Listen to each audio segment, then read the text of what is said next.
दोस्तों, जैसा कि आप जानते हैं कि हम नवोदय विद्यालय प्रवेश परीक्षा की टेस्ट श्रृंखला चलाना शुरू कर दिया हूँ। उसमें आज हम प्रैक्टिस सेट 1 लगाएंगे, जिसमें 2 प्रश्नों को हल करेंगे और रोज़ हम 2-2, 3-3, 4-4 प्रश्नों को हल करते जाएंगे और आने वाली जनवरी में जो नवोदय विद्यालय प्रवेश परीक्षा है उसकी पूरी श्रृंखला समाप्त करेंगे। चलिए, पहला प्रश्न है 6 अंकों की छोटी से छोटी संख्या जो 5, 7, 9, 3, 2 और 0 से बनाई जा सकती है, इनमें से कौन है। ऐसे प्रश्न बार बार नवोदय प्रवेश परीक्षा में पूछे जाते हैं। ध्यान दीजिएगा, 6 अंकों की छोटी से छोटी संख्या बनानी है। तो छोटी से छोटी संख्या बनाने के लिए हम सबसे पहले छोटी संख्या को रखते हैं, जिसमें क्या है 0, 2, 3, 5, 7, 9।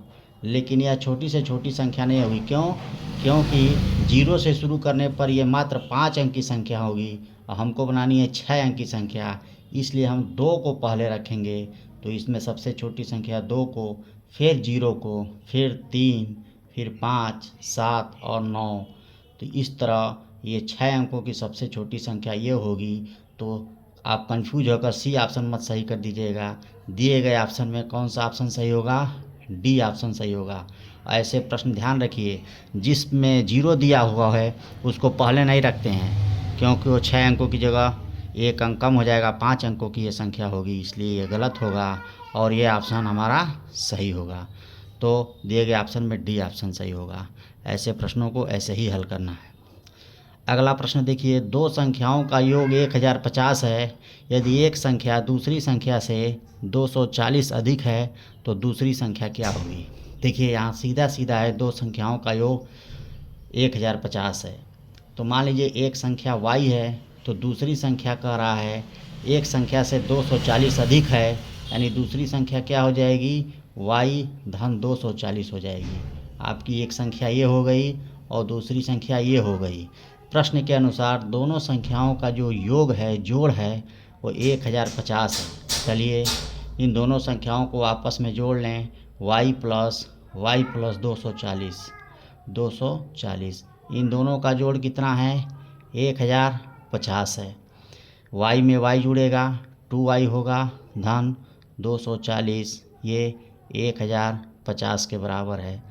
ये प्लस जब बराबर के राइट साइड में जाएगा, दाहिने जाएगा, तो धन ऋण में बदल जाएगा, ऋण धन में बदल जाएगा, गुणा भाग में बदल जाता है और भाग गुणे में बदल जाता है। तो 2y बराबर, ये धन इधर आएगा तो ऋण हो जाएगा। तो 1050 ऋण 240 ये किसके बराबर हो जाएगा? ये हो जाएगा 810 के बराबर। यानी 2y बराबर 810। तो y बराबर क्या होगा? ये 2 के साथ गुणा है, इधर आएगा तो भाग हो जाएगा 810/2। काटेंगे, 2 चौका 8, 0, 2 पचे 10, 405। यानी y का वैल्यू 405 होगा। बोल रहा है दूसरी संख्या क्या होगी? एक संख्या 405 है और दूसरी 405 में 240 जोड़ने पर मिलेगा, यानी हमारी एक संख्या 405 होगी। और दिए गए ऑप्शन में कौन ऑप्शन सही होगा? बी ऑप्शन सही होगा और यही क्या होगा? हमारा आंसर होगा। तो इस तरह इन दोनों प्रश्न, ऐसे दोनों प्रश्न जो है बहुत आते हैं नवोदय प्रवेश परीक्षा में। ध्यान रखिएगा, ध्यान से देखिए, 1 बार 2 बार पढ़िए, इसको जरूर आएगा। Thank you for watching.